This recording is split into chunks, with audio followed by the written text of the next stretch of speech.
Hello दोस्तों, आप सुन रहे हैं आपका अपना बूंदे पॉडकास्ट और मैं हूं आपकी दोस्त गीतांजलि।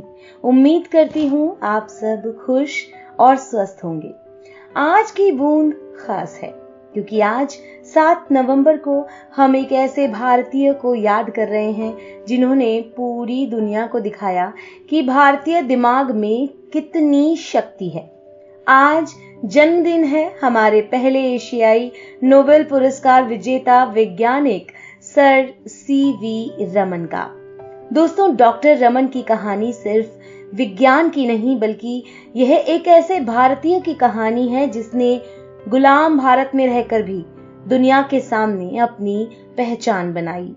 1930 में जब उन्हें उनकी खोज रमन प्रभाव के लिए नोबेल पुरस्कार मिला तो पूरी दुनिया हैरान रह गई, क्योंकि उस दौर में भारत में विज्ञान के नाम पर बड़े बड़े लेबोरेटरी नहीं थे।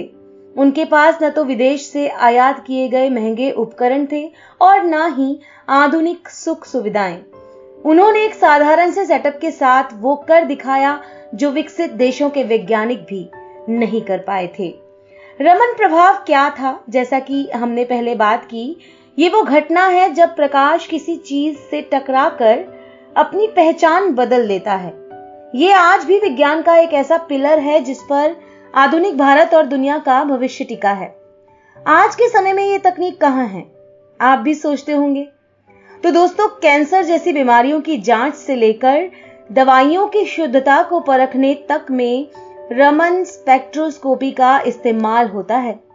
फॉरेंसिक लैब में एक छोटे से सैंपल से ये पता लगाना कि वो कौन सा पदार्थ है, इसी इफेक्ट से संभव होता है। यहां तक कि सैटेलाइट और फाइबर ऑप्टिक्स केबल यानी तेज इंटरनेट टेक्नोलॉजी को समझने में भी इस सिद्धांत का बहुत बड़ा हाथ है। डॉक्टर रमन की खोज ने भारत को वैश्विक मंच पर एक नई पहचान दी। उनके विचार केवल साइंस तक सीमित नहीं थे, बल्कि वो देश के विकास और शिक्षा पर भी बेबाकी से बात करते थे। उनका मानना था कि एक राष्ट्र तभी आगे बढ़ सकता है जब उसके नागरिक स्वतंत्र रूप से सोचना शुरू कर दें। डॉक्टर रमन अक्सर भारतीय युवाओं को अपनी क्षमताओं पर संदेह न करने की सलाह देते थे। उन्होंने हमें बताया कि देश की सच्ची दौलत जमा किए हुए सोने में नहीं, बल्कि उसके लोगों की बौद्धिक और शारीरिक शक्ति में है। हमें अपने दिमाग से उस हीन भावना को हटाना होगा जो हमें सिखाती है कि हम विदेश से आई हर चीज पर ही भरोसा करें। हमें अपने पैरों पर खड़ा होना होगा, तभी देश आगे बढ़ेगा।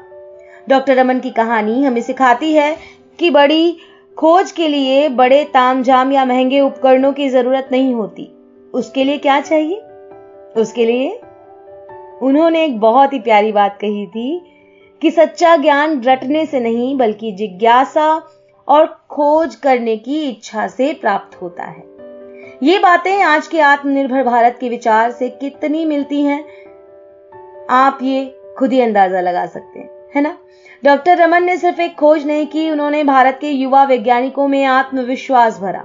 उन्होंने इंडियन इंस्टीट्यूट ऑफ साइंस और रमन रिसर्च इंस्टीट्यूट जैसे बड़े संस्थान खड़े किए ताकि भारतीय टैलेंट देश में ही काम कर सके।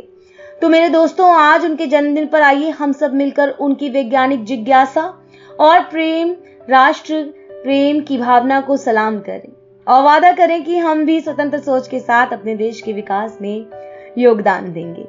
मैं आपकी दोस्त, आपकी होस्ट गीतांजलि जल्द ही एक नई बूंद के साथ लौटूंगी। तब तक के लिए विज्ञान की शक्ति को पहचानिए और अपने देश पर गर्व कीजिए। जय हिंद, जय भारत, नमस्कार।